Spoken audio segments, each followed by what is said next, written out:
wanted to talk about materials today, and I know that I've touched on that a lot through the years, but something that always fascinates me, and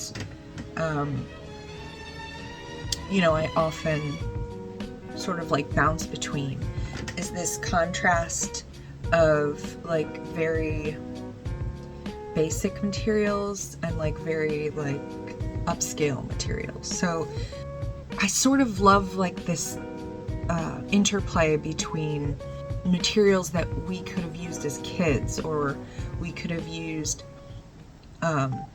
to do like children's crafts,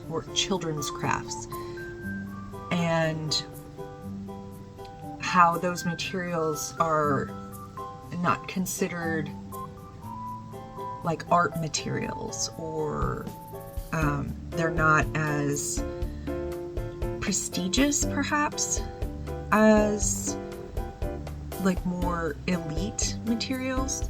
I use a 3D printer and use like that really specialized material and really specialized equipment, and but then I also love just using clay and craft foam and cardboard and trash, and there are some materials that I use that are specialized and that I can only get in certain places, and then I regularly pop into the Dollar Tree to get more Mod Podge or tacky glue. There are materials that are better, like more pigmented or more flexible, or that have like a very specialized purpose. But I love using things that are just so mundane, and sort of using them to like elevate and transform into like super fun, whimsical art. And I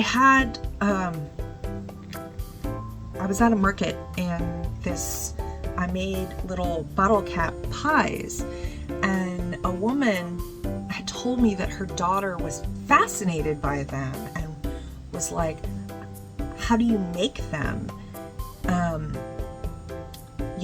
What sort of materials do you use? Do you use anything like crazy or expensive? And I'm never offended by how did you make this question, because I love sharing knowledge. And the truth is, like, you can make a bottle cap pie with some paper clay and Mod Podge. You don't need UV resin or anything like that. Is it fun? Absolutely. And use what makes you happy. And what makes me happy is like finding that in between, that balance of saying that I made it out of trash, or versus I made it out of like this elite specialty material.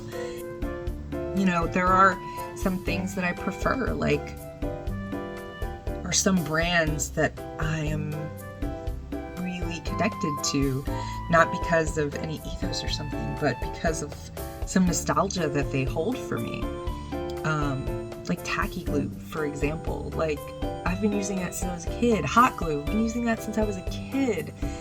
And there's some sort of like wonderful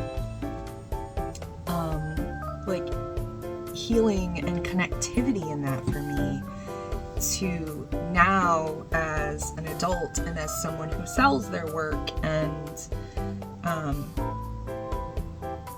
to sort of know that I'm using like the same very basic things that I used as a kid. My younger self would smile and be fascinated by that contrast. We grow up thinking that, when we make art, or when we're an artist, like, we must use very like specialty things, and very expensive oil paints, or, and if that's what makes you feel like an artist, then do that. That's, I will never judge someone for that, but I don't think that you have to do that in order to be an artist. I think that you can use whatever lights your fire, however expensive, impermanent, permanent it is. I just happen to always be drawn to things that bring me nostalgia and remind me of, toys and play as a kid. That's so much what my village really is sort of like taking things that I loved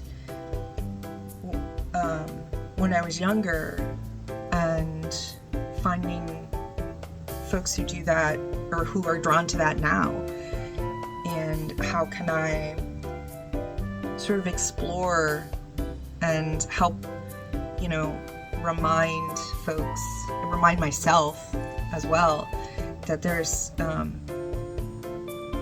so much like power in that exploration of whimsy and play, and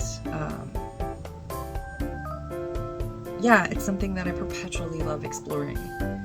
How to take little bits of trash and make a tiny teapot or a table, or take craft foam and baking soda and glue and make a cake. And I love it. I love it.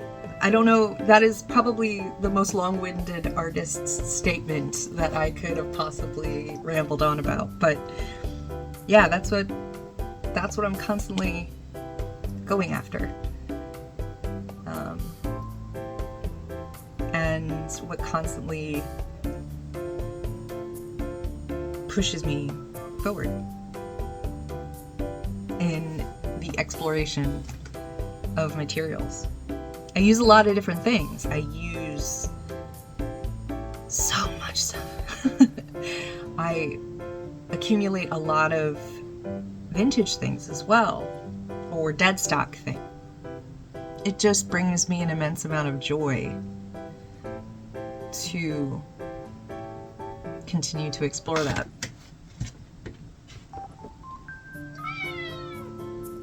Hi. So we'll see what sort of mundane materials I use next to make little magical, whimsical things.